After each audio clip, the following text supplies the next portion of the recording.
It's time for your daily dose of all things Chicago sports. This is the Daily Score. Now, here's your host, Mark Grote.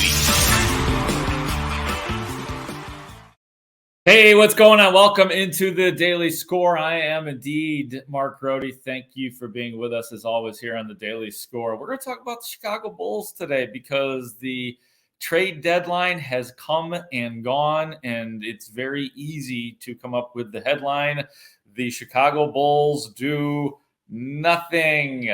Nothing happened for the Chicago Bulls at the trade deadline, which honestly doesn't surprise me, but it still astonishes me that they did nothing. And because we've seen this the two previous years as well, where they did absolutely nothing because of the comfort that they seem to have with the team that is in place right now. And to talk more about this is a guy who covers the Bulls every single day. Cody Westerlund does that for 670thescore.com. He is also the chief editor of 670thescore.com sports as well. Cody, thank you for being with us here. I appreciate you being on the Daily Score. Did I get that right? Is it more just astonishing than surprising, or were you surprised that the Bulls did nothing at the trade deadline?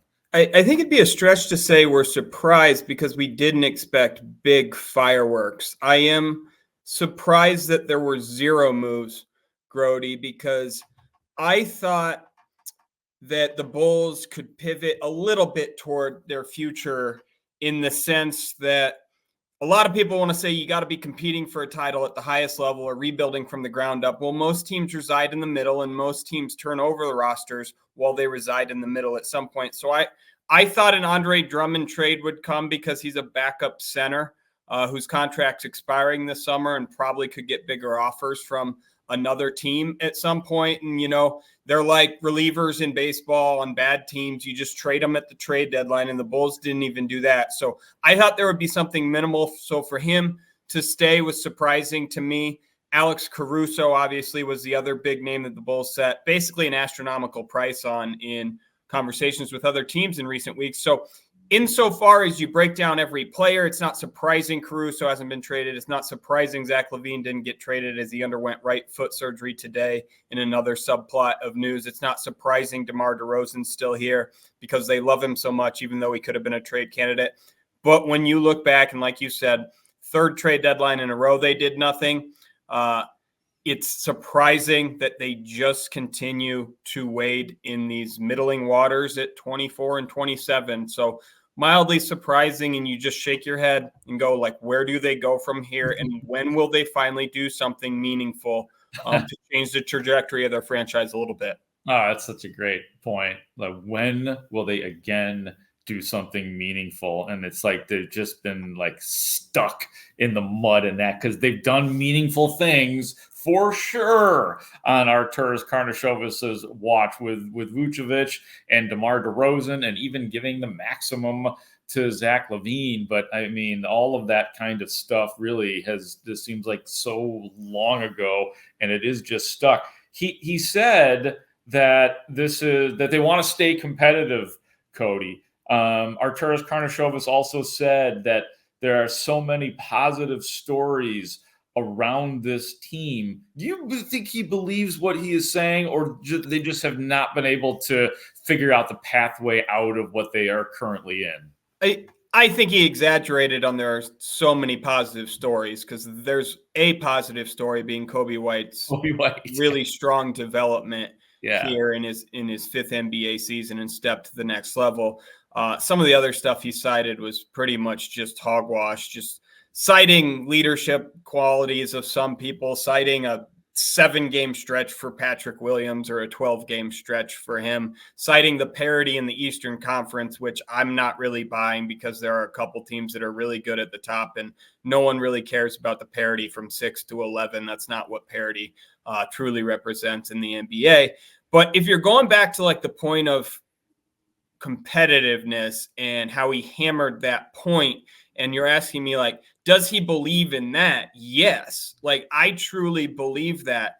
And it's interesting to me in the sense that people ask, does he truly believe in it, or is he just enacting what the Reinsdorfs might want, right? Like, owners want extra playoff games, extra money. We've seen the Bulls be middling before, the White Sox be middling before, and then be okay with it. In that sense, well, that's true. I think AK truly believes in this too. Like this, he made clear, he emphasized roster decisions and the lack of action have been his choices. And if he had pivoted the Bulls toward more of a long-term outlook, even if it wasn't what we might call a rebuild, if he sold veterans for future pieces, they would have supported him. He said that in his press conference, but I think he comes from a Nuggets organization that had a ton of success. He certainly had success as a player. He had success in that second year, really, in Chicago, first year in which he'd made big moves, got a taste of it. I think he believes that. Like, if you think about this, man, if you go back to COVID year, the first year he was here in Chicago, he would sit in an empty arena, basically along the second or third row. And, like, if you watched him some nights, he would get mad. Like, the Bulls weren't very good that year. I think they were 31-41 in a 72-game season. And you could see that he cared about the results of those games. So I don't think this is something where he's coming here and he's competitive and people are acting like, does he really believe it? This is what AK wants to do. He's setting the course. He had a choice, and this is what he made, which is the fascinating aspect, because while it might be aligned with what ownership wants, it's been pretty adamant that he had the freedom to pivot in some regard if he'd wanted. And to me, not trading Drummond was a mistake, as we just mentioned, in my opinion. And hanging on to Caruso, well, I understand he's the heart and soul of the team. Also, probably going to be a mistake, in my opinion, because he's at his peak value now. And the reason is because the team that acquired him could have 2 playoff pushes with him instead of 1 if the Bulls trade him next year. And he's healthy. This guy does get banged up, and he's currently healthy on trade deadline day. There's future risk there. And you would have been selling high on him. Woj reported it kind of suggested that they maybe could have got 2 first-round picks for him early in the day. He was saying that wasn't a lock, a done deal, but that's what people were discussing. Even if it wasn't 2 first-round picks, 1 first-round pick and a young player who could be in the rotation to me would have been fair value. The Bulls didn't learn their lesson from Zach LaVine, did not sell high when they had a chance. They're certainly not selling high on Alex Caruso because his value will probably only go down from here. So to me, those are the red flags for the Bulls. I mean, and I do see a parallel and a between Reinsdorf teams where whether it's just coincidence that their GMs seem to be stuck with the guys that they have on for all the. That core is still there, right? Overvalue their own talent, right? Yes. I don't know why. I don't know why. Yeah, and that's and for people, I am guilty. I have not read it, and I will read it, but the headline is awesome from one of your pieces on 670thescore.com. Karnisovas and the Reinsdorfs are sadly a perfect match, some of which you have already obviously been talking about, and you can find Cody. Follow this man on Twitter at Cody Westerlund. And maybe this is the way Karnisovas likes doing business as well. Maybe it is a perfect match, but you got to believe that some of it sometimes is pleasing the bosses, and nobody told him he had to do it, but we all want to please the boss. So sometimes I think that's what these GMs for both of these teams get seduced into. Yeah, and I'm sure that when he was originally hired, he outlined a plan for, hey, this is how we can be successful within a couple years.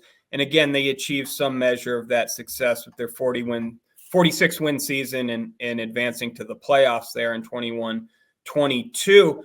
I don't know that executives then pivot in those discussions and interviews to what happens to the next iteration, right? I don't know how far down the line they go. So to me, it feels like he's married to the original idea and won't get off it, even as he's aware that the front or ownership would green light that. And again, it's not a case of the Bulls having to do a full rebuild. No one today was contending to trade Kobe White, to trade Patrick Williams, to trade Ayo Dosunmu.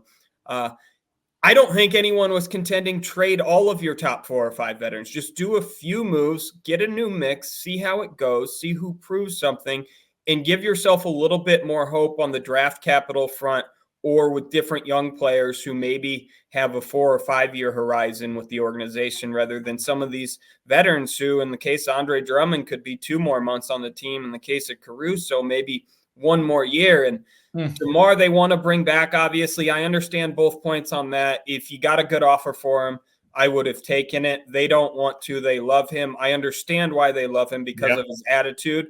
And I do think there is some wisdom in DeMar is so easy to coach and so respectful of others and gets along with the team that when Billy Donovan and the front office, to whatever extent they want to have in this, give a push and nod toward let Kobe White have an even bigger role, I don't think DeMar is going to have a problem stepping back if he signs another contract with the Bulls. The reason he always has the ball in crunch time these days is because Billy Donovan draws up the plays like that, right?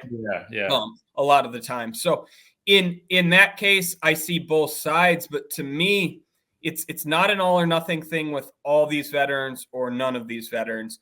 And AK picked all these guys matter. Everyone's crucial. Like if the Bulls want to accomplish what they want to accomplish this year and win in the play-in tournament to get to the traditional bracket, they need those 12 minutes with Andre Drummond off the bench. I'm not contending that he's not helpful. He could win a play-in game for the Bulls with 14 good minutes if he puts up 12 points and 12 rebounds.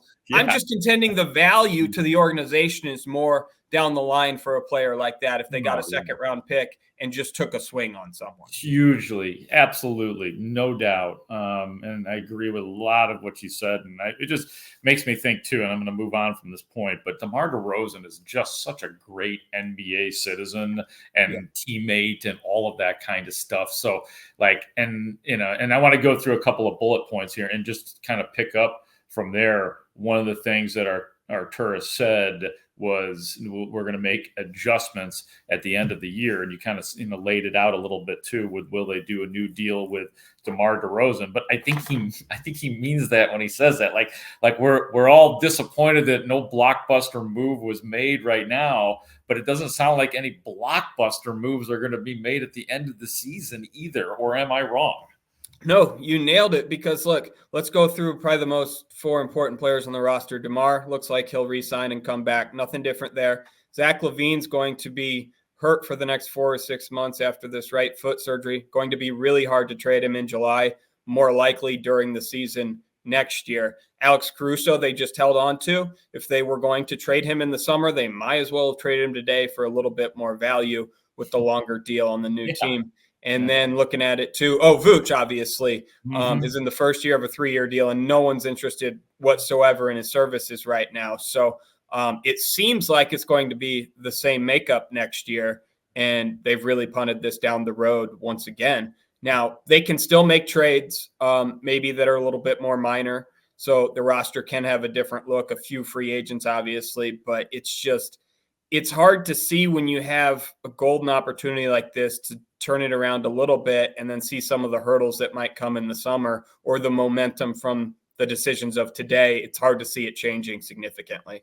Last thing is Zach LaVine. What's going on with him, and how does that just a relationship they're going to have to repair and just wipe away this year? I don't think they have to repair the relationship because both sides agree that he needs to be moved to a new destination. I think they just have to tolerate the relationship until the sides find a willing trade partner for the Bulls. And it's hard to see that trade partner emerging in July when Zach hasn't played a game since his foot surgery.